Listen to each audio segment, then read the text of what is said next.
So finance bill ikipitishwa, ma MP wasikuje kwa ground.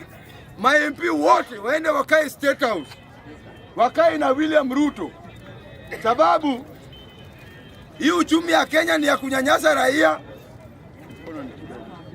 Hii uchumi ya Kenya ni ya kuua raia, tajiri apone, raia kufe, tajiri apone.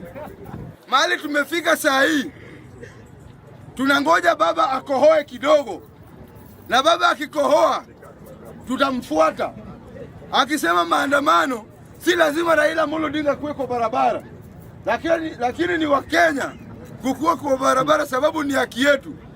Saa hii venye tunaongea kuhusu economy, hakuna chakula kila mahali.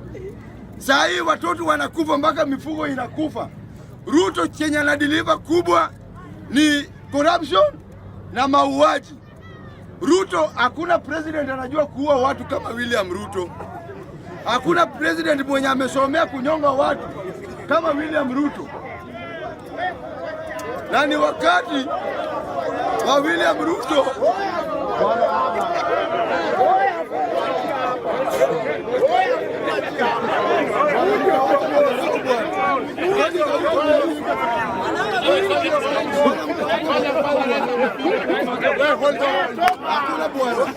nyinyi mnanibana, huyo ni Raila. Lakini madharau bwana.